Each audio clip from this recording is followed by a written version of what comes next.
Welcome, everybody, to Service Drive Revolution. We have an exciting show for you today. I'm excited. Our guest, Brian Benstock, is a pioneer in our industry, and he's currently the general manager and vice president of the #1 Honda and Acura dealership in the world, Paragon, in Queens, New York, and is known for his customer service-driven philosophy. The future is frictionless is a term I think he has coined, and I'm really curious to pick his brain, and the reason why we're having him on is he is kind of borrowing and influenced by systems from Amazon and Peloton bicycles, and I'm kind of excited to talk about all that. How you doing, Brian? I'm doing great, Chris. Thank you so much. It's great to be on there. It's great to be on your show. How's the weather there in Queens, New York today? Come on, it's always sunny in Paragon land. It's always sunny in Queens. It's great. Really, having a mild winter here. Cold, but not a lot of snow, so it's good automobile weather. That's great. So I've spent some time in New York. Obviously, we have a lot of clients there, and I have one of my favorite clients of all time is in Long Island, which I know is where you grew up. We actually created our famous margarita recipe there with Eric Haberstad on Fire Island. Sure. Yeah. Eric's a great guy. And we spent a whole summer at his house on Fire Island perfecting the perfect organic margarita mix, which we call E-Rocks Famous because we named it after Eric. But it's a great place. So you grew up there in Long Island? I did. I sure did. I grew up initially in the South Shore of Long Island, and then later on in life moved over across the island to the North Shore of Long Island, where I currently live. Love it there. Yeah, it's a great place. And I love the people there. It's a little different than the city, a little more, personal and down to earth. Everybody's got a deli and everybody's got a guy for a thing, and it's amazing. Yeah. So take me back a little bit, Brian, for our listeners, kind of to the beginning. So let's say that I'm the 12-year-old Brian growing up in Long Island. You end up in the car business, but like most of us, when you're 12, don't you want to be a fireman or a police officer, an astronaut? What are you thinking when you're a kid, pre-teens, about what you thought you wanted to be? Man, I was so spot on focused on what I wanted to be. I wanted to be a hockey player. I wanted to be a goalie. I wanted to play in the NHL. I wanted to play for the New York Rangers. And there was no hesitation that that's what I was going to do. My doors in my bedroom, my closet doors, my bedroom door was covered with pictures of hockey players from top to bottom, glued recklessly to the door. I don't know, my parents didn't kill me, but I ate it up. I lived it. And as soon as I was able to get on skates and play hockey, I did. And I think that the person that I am now was forged at that time. I am obsessive about things that I like, passionate about them, and I throw myself in 100%.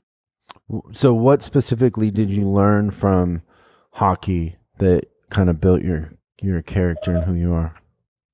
Well, it's an interesting question. When I first tried out for my first hockey team, I don't know if you know how much you know about hockey, but goalie pads are quite expensive. And back in the day, they were made out of leather, and they were, I don't know, about $1,000 for a set of goalie pads. And when you're 13 or 14, $1,000 in 1973 was a heck of a lot of money.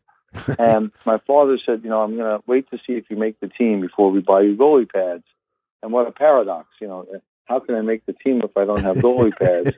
It's the chicken or the egg kind of syndrome. Yeah, it really is. But, I took some foam rubber and covered it in denim from blue jeans and took some straps. And I tried out for a what they call junior hockey team. And I got to tell you, the first night of tryouts, I got hit in the shins with the puck through the foam rubber, and it really hurt. So I became an innovator. I actually took magazines and taped them around my shins and then put the foam rubber over it so it would dull the pain of the puck. And of course, they were laughing at me, and I looked Bush League. I was wearing a street hockey mask, goalie mask, and I had basic equipment, and I got cut from the team. I didn't make the team. But my father, to his incredible credit, saw myself out there trying, and he bought me 2 months early for my birthday a pair of goalie pads. And Chris, I cried like a baby, and I took them to bed with me that night. I slept with my goalie pads. I was so excited, and it started me on my journey playing hockey, and just really threw myself at it. And within 2 years, I was playing on an all-star team, and within 4 years, I was practicing with the New York Islanders and the power skating instructor with their power skating instructor, Barbara Williams. So it's just really, I think it was a metaphor for a lot of the things. If I've done a couple of things right, I think it was a metaphor for those things that I've actually been able to do right and well. Because in business, and especially in our industry, a lot of people stop at I don't have goalie equipment, right? And the key to success is, you don't, but how are you still going to get the result? Or how, I think a lot of times the customers end up being the victims of our lack of pushing through, because our industry is just, riddled with that's how we've always done it, right? Well, it's never been more true than it is today, what you just said. I think you said the customers suffer through what we don't do or what we don't have. And it's so true, because they're so used to having it a certain way in every other touch point that they have in life. And they come to us and we seem prehistoric. And the second the customers have an option that does not include us, they'll take advantage of that. And more in the transportation world and service world, customers have options, and it's going to accelerate, and we need to be ready for it. Yeah, it's interesting how consumers have changed and industries have changed, but our industry, like I literally have a book, Brian, that was written in the 30s by the Ford Motor Company that was kind of a how to run a service department, and it is exactly like we do it today. Like since the 30s, I mean, there's a chart in there how to do a walk around. There's an inspection sheet.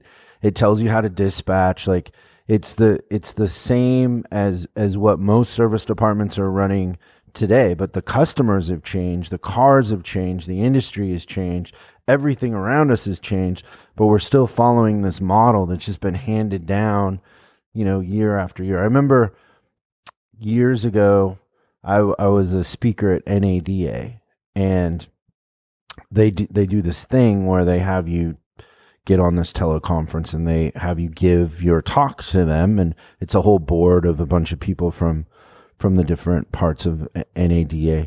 And at the end, they said that, there's two things. One is, in your Pet the Dog story, we don't want you to call your ex-wife Satan. And I left that in. I didn't change that. But the one thing they said is, we don't want you to talk about Tesla. And I had this whole story in there about my doctor and his experience with Tesla and how he perceived he didn't have to do anything and how much easier it was, the transaction, the buying process. When it came time for service, somebody came and picked it up, and they said, we don't want you to talk about Tesla. And I'm like, well, why? And they said, well, it's the elephant in the room and it will be an unpopular subject. And I'm like, really? Like my role is to talk about things that are unpopular. Like, no, let me, go ahead. I'm sorry. It's shocking that this is the attitude of NADA. It's shocking. Oh, it's terrible. I can tell you this year, a very good friend of mine had a presentation prepared. And, as a speaker at NADA, you've got to turn those in several months in advance. They want to make sure that you're not pitching and all this. And this is a very well-known person. And in his presentation, he talked about that their research showed that the SAR for retail sales is going to go from where it is to about 11 to 12 million over the next X amount of years. And it's going to drop dramatically. It's going to drop dramatically because the people are not driving less, but they're driving differently, and it's going to go, and that's going to shift. And about a week and a half before his presentation, his team got a call from their team. You can't present that information. And it was shocking to me. And what's more shocking is that, do they want us to be led to slaughter? Do they want us? I don't think we want the dealer body afraid.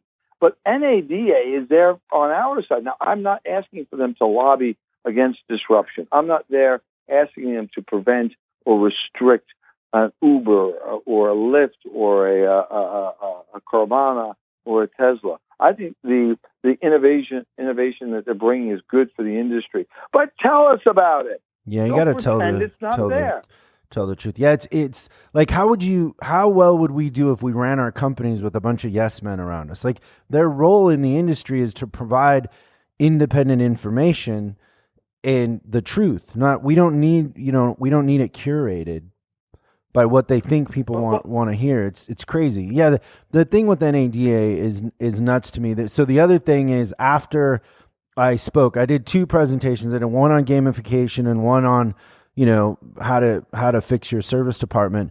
And every day I led in attendance. So I had the most attended workshops except for one day when they had a panel with like Roger Penske and a bunch of people. And I led in attendance. And nobody from NADA contacted me. They were the worst to deal with. They could have cared less about any of the things I was presenting or the message. I got great feedback on my, they tell you after how people rate you, and I had the highest attendance, and I had, really good scores. And I would never go back and speak. Definitely not for free. Like they'd have to pay me and they'd have to not tell me what to say. I don't understand why dealers are putting up with that. The industry's changing so fast. Somebody has to be on the side of the dealers to tell the truth. We need answers. So, and I had a presentation at my first speaking at NADA. It was not this year, the year before. And they gave me a room that was a relatively small room. And I guess I was new to the circuit, but I mean, literally, I'm presenting voice technology with Google, the first ever app with Google and automotive in the world, where you can actually talk to Google and have your car picked up for service. And, you get nervous when you're speaking. Oh, my God, is anybody come to my party? And about 20 minutes before I'm speaking, the room is relatively empty. And I'm like, oh, my gosh. And then about 5 minutes before, it's filled up to capacity. And we've got standing room only, and the doors closed. 10 minutes into the presentation, the police walk in and say, the people that are standing have to leave, or we're going to stop the presentation. And I'm like, well, no, sorry. They called the fire marshal on me. So it's just very, very strange. I guess they have to support their sponsors, and they do, but they certainly are not supporting to the degree that I'd like to see the truth as it relates to disruption. And what can we do? You were at NADA, and I've been sharing this with some of my colleagues. You were at NADA, and you saw many of the vendors, right? The DMS's, CDK, eLeads. You saw all of the service vendors there, but you know who you didn't see there? You didn't see Amazon. You didn't see Apple, because they're not interested in your CRM. They're not interested in your advertising platform. They're not interested in your DMS. They've got all that. They're going to disrupt. They're not going to pay attention to this stuff. And for us, we have similar people from similar backgrounds looking at similar problems, coming up with similar solutions. The reason you've got that book from the 30s or the 40s from Ford, and it's applicable today, is because nobody's really rewritten the book inside the industry. And it's being rewritten by the people outside of the industry. And this is our game to win, or it's our game to lose. Chris, let me ask you a question. Why didn't Kodak invent Instagram? They were the naturals there. They were in the capturing moments business, but they didn't see themselves in that. They saw themselves actually in the film and the paper business, and they couldn't figure out how they were going to monetize digital. And so the CEO said, it was really very difficult. It was like changing the fan belt on a moving motor. Nobody wants to stop the existing business model in favor of another, until the other one replaces you. You got a bunch of pimple-faced kids from California that invented Instagram, and they sold it to Facebook for $1 billion. And when they sold it, I thought, God, that guy Zooks, he can buy this stuff and overpay because he's got that kind of money. Little did I know that he saw the value in Instagram. I think it's worth $128 billion. I think the revenue from Instagram is higher than the revenue from Facebook. That's exactly it. So he was smart. So isn't the same thing analogous for us? If we don't look at how we can make it easier for customers. And if we don't look at, I'm not in the new car business. I'm not in the used car business. I'm not in the service business. I'm in the transportation business. I'm a provider of transportation. However consumers want to consume it. It's not for me to try and fit them in this little box. So if they want an Uber, they get an Uber. If they want a Lime moped, they get a Lime moped. It's not my business to tell them how they should consume transportation, because customers are going to do what's in their intelligent self-interest always. And I think if we can remember that, the customers are going to do what's in their intelligent self-interest always, we're better. We're going to be better off for it. Don't you think, Brian, to that point is like, so Blockbuster Video was the same thing. Why didn't they invent Netflix? They had the technology to do it, right? Don't you think a big part of that is they weren't listening to the customers? Because if you're listening to the customers, they'll tell you where they want to go. They'll tell you they don't want to drive and turn a video in. They don't want late fees, right? They don't want to be stuck with the movie. Chris, that's a great example, and I'll tell you why. They had an opportunity to buy Netflix for nothing, and the sanctimonious board said, no. People like the experience of coming to Blockbuster, they meeting their friends, having late fees. And well, first of all, that was where they made most of their money. I think I still have a couple of Blockbuster videos that I probably owe $2 million on. You're part of the bankruptcy? It was absolutely. It was such a. Right, if Benstock would pay us, we're okay. Right? But the reality with Blockbuster is, I don't know about you, I'd go to Blockbuster on a Friday night, and I was a single guy, and I'd have my baseball cap on and pulled down over my face, and I'd be in sweats, and I'd pray nobody would see me. I would go, and think of this insanity. I'd go and I'd stand in front of a wall of pictures, and I'd grab an empty container. Then I'd go and I'd get on a line and turn my empty container into somebody up there, and they'd go and find and see if they had it, and then give me the video. It's insane, as opposed to the recurring theme of what customers want, which is they want shared control of the process on their time. Shared control of the process means when I want it, how I want it, where I want it. And think, why do we love Uber? It's where I want it, it's when I want it, it's how I want it, it's with whom I want it. So I can pick the driver. I can pick the vehicle. I can pick the time. I can rate the driver. I can see the driver's ratings.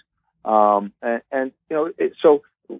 instead of standing there like a knucklehead with your arm in the air waiting for a taxi and being discriminated against because you're Black or Latino or a woman or whatever it is, you're too big, you're too small, you don't have to worry about that. Now you get to be discerning, not discriminatory, but discerning. You can pick the driver based on his or her good surveys.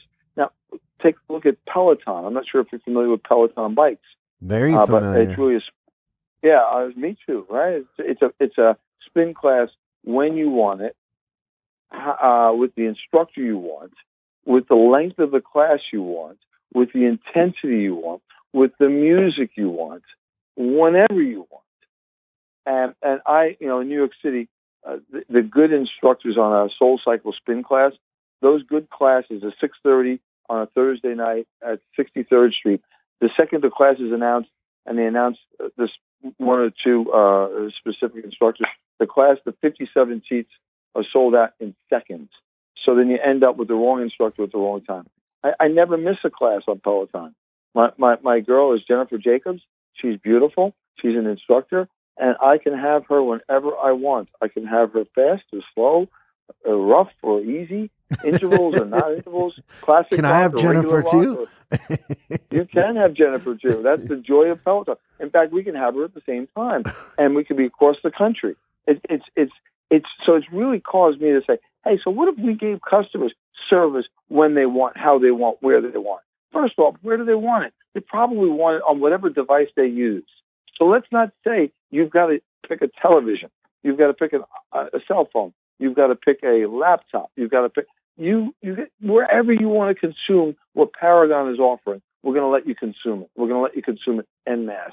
You want to come to the store? Please do. You don't want to come to the store? Whatever we sell, you can have without coming to us. You want a spark plug? I'll deliver it to your front door for free. And it doesn't pencil out but I'm going to build I'll bring it 50 miles if you want it to your front door, if you need it and if you want it. 95% of the time, people are not using the car. I'm not in my car right now. I presume you're not in your car right now. If I needed service, why not service my car right now? When it's convenient for me, and make sure it's ready when I need it. Makes too much sense. Yeah, right. And instead of the what's still going on in my store and in other stores where you have an 8 o'clock appointment for service, the customers know that 8 o'clock is not going to happen, so they get there at 7 and they wait online anyhow. And by the time they get written up, it's 8:15, 8:30. We've killed 2 hours of their day, and it's no benefit to the consumer. We had to fix that, and we did. So tell me what from Peloton have you adapted and implemented? Because I think I want to ask that, and then I want to ask about Amazon. But I think that, isn't it funny that those models are right in front of us, but we get caught up, or our industry gets caught up, and that won't work, or we're different? Well, and isn't Netflix the same thing? What movie do you want? When do you want it? How do you want it? Where do you want it? What device do you want it? You want to stop in between? You want to watch half? You want to binge watch? You want to watch 20 episodes? You want to watch a half an episode? And so what we've done is we customers need service. When they need service, we'll pick up their car at their home or their office, service it, and put it back in their driveway. And they don't ever have to come to us for service unless they want to. And I'm not discouraging them from coming to us, but certainly they don't add. Their presence doesn't add any value to the transaction. Not for them, not for us. So how do you facilitate that on the back end? You have two porters go and one, or do you take them a loaner car? No. Well, whatever they want. If they want a loaner car, we've certainly got to bring them a loaner car. One of the great things we've been able to do is pick up customers' cars at night after they're done, service it overnight because we're open 24 hours, and put it back in their driveway. And the car doesn't care where it sleeps. The only thing the customer is concerned about is when they walk out that front door of their house to go use their car, it's there, and the service has been done completely frictionless to them. There's no additional cost for the service. And I'm not going after the other Honda dealers. I'm going after the independents. Let's understand our business better. Our service business in the United States is a $480 billion business. Dealers are getting about 21 to 22% of that. That means we're missing nearly 80% of that. So why do we chase after the local competitive dealer and we lower our oil change price to, what is it down now, to $2 an oil change? We're trying to get the customer in the door. How about we just, and even if I'm paying $2, but you're going to take up my time, 2 hours of my time, I still lost on that deal, right? Because if your customer makes $50 an hour and you keep them there for 3 hours, even if the oil change is free, it costs them $150 or her $150. So why do that? And why are the competitors, the independents, kicking our butts? Not because of price, but because of convenience, right, and proximity. So if we pick up the car, then we've got that proximity part handled. And why not use the technology that Uber uses? When we pick up the car, you get an app and you can see exactly where we are when we're picking up your car. So you don't have to wait 6 hours for a delivery team to pick it up. You asked about 2 porters. No, we have 70 porters. 70. But are you sending 2 out at a time? I've found in those situations when I'm facilitating that, and I've done that with many dealerships, is I ramp up my loan car fleet because it's easier for me to have them deliver a loan car, bring the car, and then take it back than it is to have 2 go. And so I was just wondering how you facilitate it on the back end. You got to do what's best for the customer. If I don't need a loaner car, then you're giving me a hassle. You're giving me something I don't need, I don't want, and there's no benefit to the customer. Remember, I'm in a metro area. Uber is and mass transit is widely available. Parking is an obstacle, not an asset, right? Right. So we have people in the city. We have people at the dealership, so we can do crisscross. Somebody could pick it up, bring it to the dealership, and then bring another customer's car back. And so we make use of the technology to get the maximum throughput on the transaction. So let's say I have 10 guys in the city. Let's say I have 10 guys at the dealership. Somebody from in the city wants their car picked up. We pick it up, bring it to the dealership, and then somebody that's at the dealership goes to bring back another car. So it really works out for us. if they want a loaner car, of course, we provide that for them as well. It's all about whatever works for the customer. What percentage want a loaner car in your market? I'd say 15%. It was higher, but when we made the pickup and delivery decision, it dropped off. And Chris, I will tell you from a dear friend of mine who's an expert on dealer operations, Mr. David Spisak. We were having a conversation, and David owns a company called Reverse Risk, and he got to look at 6,000 dealers' data. And when we were talking about loaner car fleets, he said there's less than 5% of the dealers in the country that run a profitable loaner car operation. Less than 5%. And, because you've got these brand new cars you're putting in fleet service, and they're depreciating, and you can't beat that depreciation. And it's very difficult to make that pencil out for a dealer. The manufacturers were very, very focused on having us have loaner car fleets, especially if there was a recall, and there was big support. But that support for many manufacturers is disappearing because it's not a profitable operation for them as well. Yeah, I would say that in my experience, that depends on the manufacturer and on their subsidies, because some manufacturers subsidize loaners and you can make money on them, and some don't and you lose money. So it is specific kind of to the manufacturer, in my experience. And I'm sure it is. But the and also the programs, right? Because some of them they still will let a loan car be eligible for new car lease programs for 6 months or something, but if they don't, then it makes it hard. But if you depreciate it, in some manufacturers, you end up having a nice little loss leader because your lease payments, $200 and something on a car that normally would be $400. But it just depends. It's like a commodity, and it's always changing because the manufacturers will incentivize when they have inventories, and they don't when something else is their priority. Listen, you've got the depreciation that we're getting from one of the manufacturers is $250 a month. There's no car that depreciates at that slow rate. You've got to be looking at 4 or 5% per month, regardless of the car and depreciation. And anything short of that, I think you're really doing a head fake on yourself in terms of it being a plus or minus. Now, the upside is it's a convenience for the customer. But if I'm doing a service overnight, I know the customer for the most part doesn't need a loaner car, because they're hopefully they're sleeping, and so we're trying to push a lot of that business that way. We took a look at Google or Facebook or Amazon, and we asked ourselves, what are their hours? And their hours are 24/7. Could you imagine if you went on Facebook and said, no, we're sleeping now, sorry, call back in the morning or check back in the morning? It'd be ridiculous. And yet we're very comfortable with having these hours that are good for us and not necessarily the customer. So we thought if we want to be disruptive, we've got to be like the disruptors, and we've got to be available for the customers whenever they want us to be available. And it's really starting to pay off.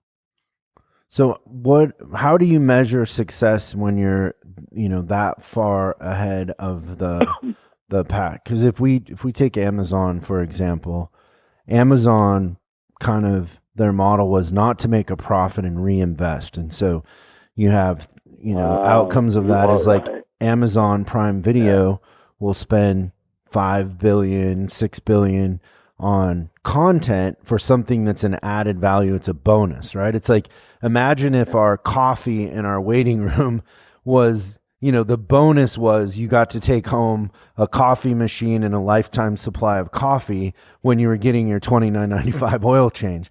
Like the benefit of Amazon Prime with the, videos and the shipping and all the things that they lose money on. But then, more people have Amazon Prime than have a landline nowadays, an actual telephone line. And so how do you measure? Because a lot of times when you're at the forefront of this, you're going to lose in the beginning, and then it catches up because you have such big market share. How are you measuring the outcome of your approach? Wow, you unpacked a bunch of great stuff there. Let's just say, let's go back to Amazon. You said Amazon for years was comfortable not making any money because they took the profits and they reinvested it. And I saw a lot of people complaining about Amazon not paying any federal tax. Don't blame them for being smart. They take their $28 billion in profit and they buy Whole Foods. They just buy another industry, and that's really great. You bring up a great point. You're talking about leadership here, right? And to lead is to bleed. And so, what you're saying is, how do you take that leap of faith, and how do you measure success? Because you can't necessarily measure it in dollars. Initially, you're probably going to lose some money. And I think we had that understanding, and we went in that we're going to have great customer loyalty, that we're going to reach some customers that have not been reached before. We're going to provide them with service, and that in the long run, it'll pay off. I never dreamed that the payoff would be so extreme, so wicked, so fast. We're all used to looking at ROI, return on investment, and we were looking for an ROL, which is return on learning, and we got a very significant return on learning.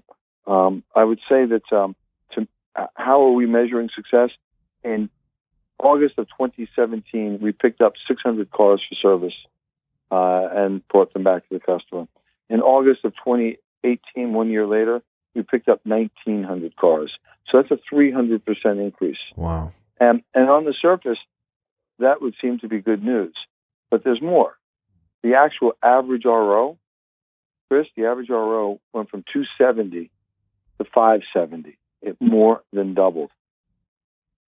So we all of a sudden, we're not chasing the $9 oil change. All of a sudden, we're not bottom feeding.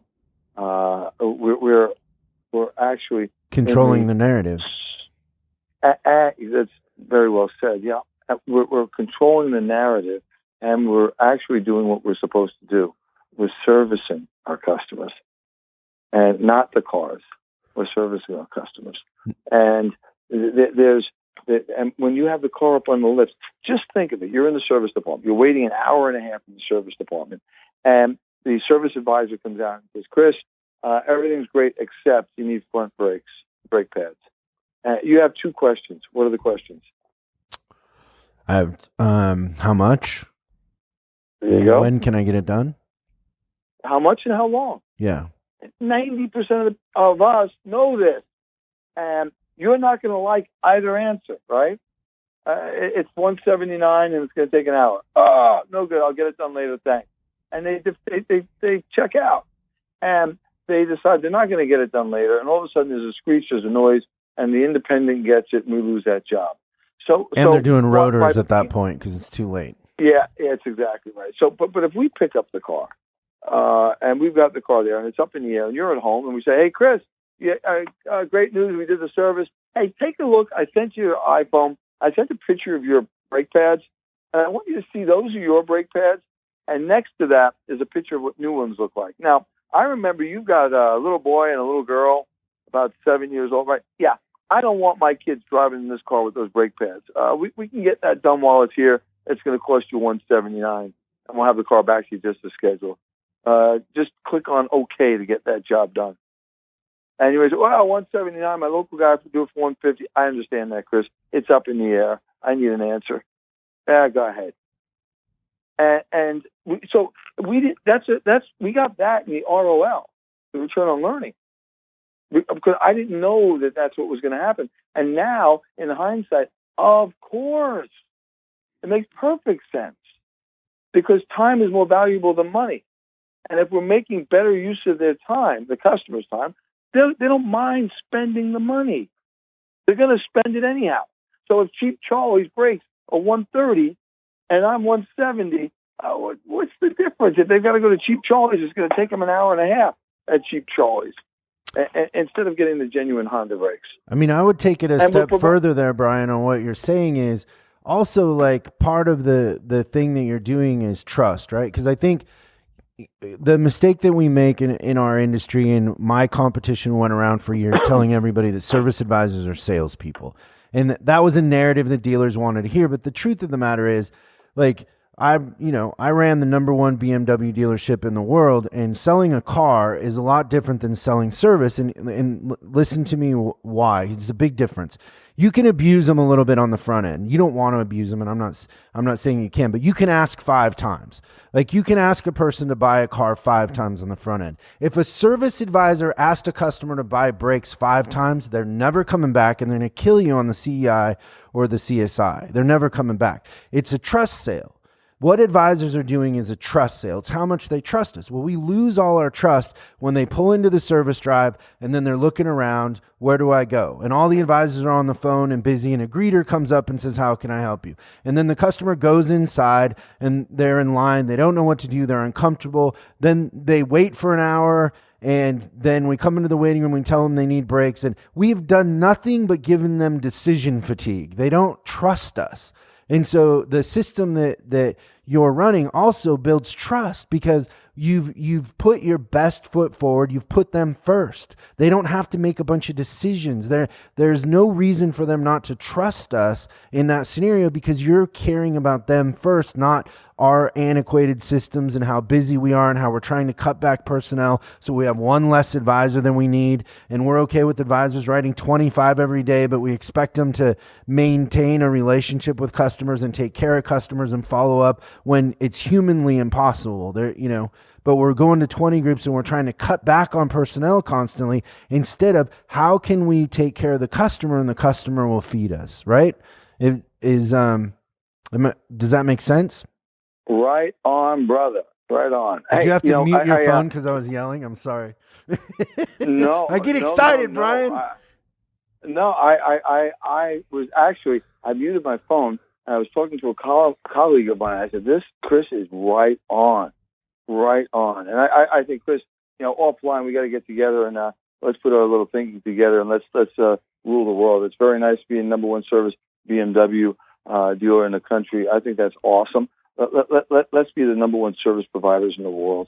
That's where it starts. So how has it affected your car sales? Because, that's really where it matters to most people. So the average ticket has doubled, but how has it affected your car sales on the front? I'm going to say it's too soon to tell. We've been at this now for a year and a half. The loyalty. I mean, I can let's. They say that the financial statement is the current state of your financial position, and the CSI scores are the future state of your financial position. Right. Somebody said that, and I thought, well, that's really cool. This is the first time in Paragon's history we won the President's Award, the President's Award Elite, Master Circle Award, every award you can win from Honda Finance, Honda Service, and the same thing on the Acura side. So I think that really speaks volumes to where we're going to go. I was never a customer satisfaction guy. I mean, if there's any OEM reps that were my reps for the years, they shake their head and say, yeah, that's right. It was never anything that my goal was to not be the bottom of the country, sadly enough, many years ago. And until somebody taught me what CSI is all about, and they told me that CSI is a way to buy your future customers for less money. And I said, gosh, I've been in this business 25 years. Nobody explained it like that to me. I didn't get it. And so we started focusing on it. And I think that this is the way to buy our future customers loyalty for little or no money, rather than throwing $300, $400, $500 a sale to get them to purchase our cars. In answer to your question, our car sales are up. Our Acura store is number one in the nation year to date. Our Honda store is number 2 or number 3, number 2 in overall sales in the nation. January, we were up 30% in Honda sales on top of a record year last year. So we're really bullish on where this is all going. And Chris, I want to say, despite whatever may be going on in the economy, there's a lot of gloom and doom now. And we need to be careful, or else we're going to get that self-fulfilling prophecy. If we keep telling ourselves how, we're due for a fall, we're due for a fall, we're going to get one. And I know that markets are cyclical. And I know that we've been in a very good cycle for a long time. But let's just find ways to innovate around those downturns that inevitably come. If a downturn knocks your business down 10%, or 15%, or God forbid 20%. Is it possible we could do a better job by 20%? I think it is. And if we do that, do we avoid the recession for our particular store altogether? I think we can. So we're setting some audacious goals here at Paragon, and these guys are pulling miracles every year, and I'm just going to keep stretching them until they can't stretch anymore. Then we're going to stretch them some more on top of that. What is your philosophy, Brian, on hiring talent? Like, what is your system or thought process or approach? I don't hire talent. I grow it. I create it. I think it's so difficult. I mean, and that there are exceptions to every rule, but I like almost 100% of my managers are homegrown. And the culture, they've got to live the culture, breathe the culture. It's difficult to bring people from outside the culture. Now, the exception, of course, is our mentors. Our mentors are from every industry, from Tim Grover, that was Michael Jordan's trainer, to David Goggins, which is the hardest man on the planet, to Scott Galloway, professor at NYU University, to the heads of Google and the heads of Facebook. Those are our mentors that we bring in, because otherwise, if you have the same crew with the same dealer and coming up in the same organization, you're not going to get anything that's disruptive or that's cutting edge. But when we take this core and we mix the core with these outside talents, man, everybody starts thinking, everybody starts churning. The average age on the floor is a very youthful age. If you want to appeal to millennials, hire millennials, and then listen to them. We used to hire a millennial, or it wasn't even called a millennial back. We hire a young guy. Young guy or gal would come into the store and say, "Wow." They go through the training process and say, "Wow, it takes a long time to buy a car, huh?" And we convince them over the next 2 weeks, 3 weeks, 4 weeks why it takes a long time. Self-fulfilling prophecy. We started listening to them and say, well, it does take a long. Why do you say it takes a long time? Well, it does. Look, I can get this and this by doing this and this. And we started building processes by listening to the younger people, and then trying to build the technology to support that.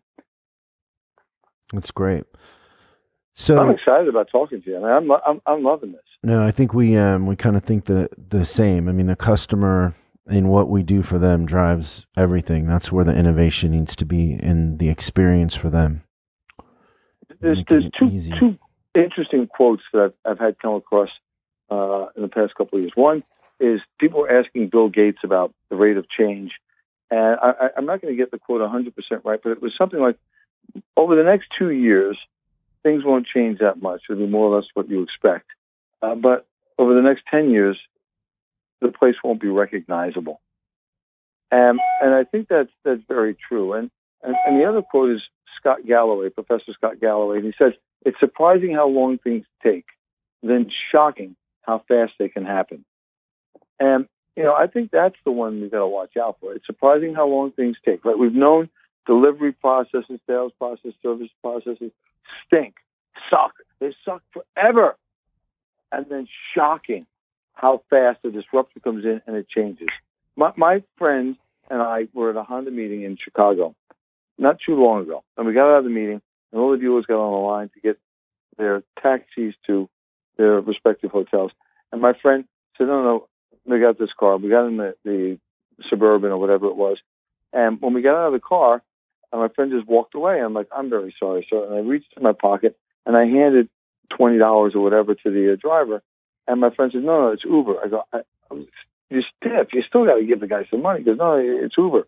And I gave the guy the $20 bill. And he explained what Uber was, right? And probably that day or next day, I downloaded the app. I had never seen an Uber ad promoting, "Hey, drive with us." The only Uber ads I've ever seen were for people that were looking for employment. But I've never seen, because it's surprising how long things take, and then shocking how fast they happen. Uber went from, I don't know what the heck it is, to I use it every day. And as of this morning, I have about 1,400 cars in stock. But I still make use of Uber because it's just so darn convenient, especially in an urban environment. Yeah, and people are moving to urban environments. Like, there were 1,200 ranches in Montana, and now there's like 22. Like, kids are moving to the city, and they want to be in the city. So as a nation, it feeds into that, and it feeds into the lower car sales because people aren't driving as much, and it's convenient.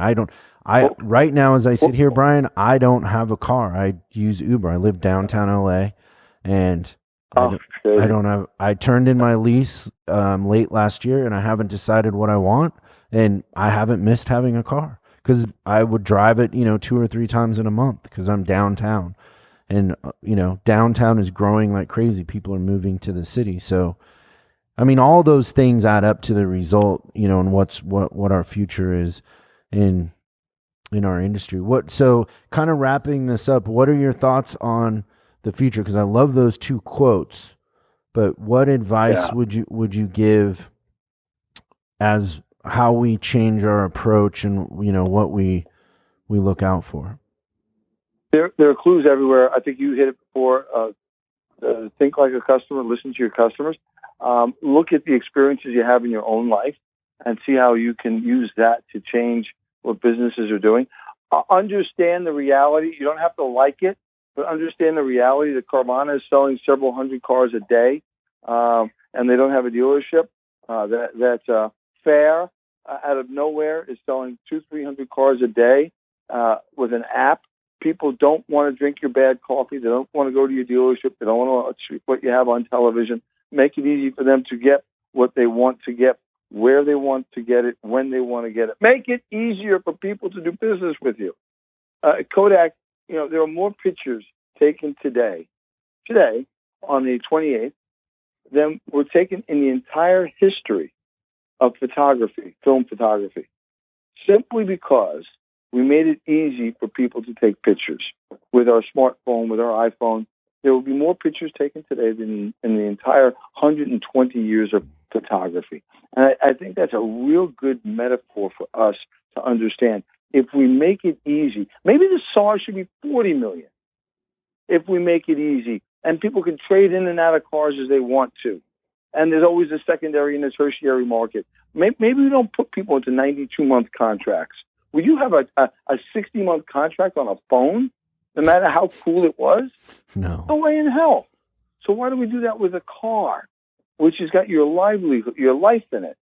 And why would we do that when the technology that you're using most in your hand is changing every 12 to 13 months? Well, you just wouldn't. But again, so I would say find ways to make it easier for your customers to do business. We need to get together with the OEMs and not fight the OEMs on this, because sadly, most of the OEMs don't have this figured out. And if we're going to fight the disruption, if we're going to fight the Teslas, if we're going to fight for our space here, we have to be unified in solutions. 1 dealer, 2 dealers, 10 dealers, 20, 100 dealers doing it right is not going to protect an industry against some of the disruptive forces. And again, I don't believe in restricting those disruptive forces. I'm a free trader. So the way to disrupt Tesla is not to prevent them from doing what they're doing. It's to play on a level playing field, learn from them, and then kick Elon Musk's ass. Well, we can do that. There's no question we can do that. There's so much talent. By the way, the number one selling sedan in the United States of America, the number one selling American sedan last year was what? It was a Tesla. It was a Tesla. The number one selling sedan in the United States of America. So when we're hearing all the OEMs complaining about sedan sales going bye-bye, this guy out of nowhere, I have incredible respect for Mr. Musk. Incredible respect. But that doesn't mean we don't want to kick his ass. I mean, I'm not going to roll over. Let's get the OEMs in the electrification business. Let's get the OEMs in making it easy for people to do business. Let's get the OEMs to be flexible with their franchise rules so we can have a boutique store someplace without the 300,000 square foot facility and $20 million facility necessary behind it, and give the guy a run for his money. Yeah. Which he welcomes, right? He has the same mindset you do. Is it's whatever is best. The consumers will vote with their money, and if I'm outvoted, then so be it. But until then, I'm going to try to provide the best thing. Open source platform. Give everybody the same information. Let's see what you do with it. Yeah. I think that's a good way for us to look at it. Well, Brian, I really, appreciate you coming on. I know you're busy, and next time I'm in New York, I'm going to try to take you to dinner. Hopefully we can make that happen. The pleasure and the privilege would be mine, Chris. Thank you so much for giving me an opportunity to speak with you. Yeah, great stuff. I love it. I know this is going to be one of our most downloaded episodes because your mindset and approach is, what we need as an industry. So thank you, and I hope you have a great weekend this weekend. Thank you, Chris.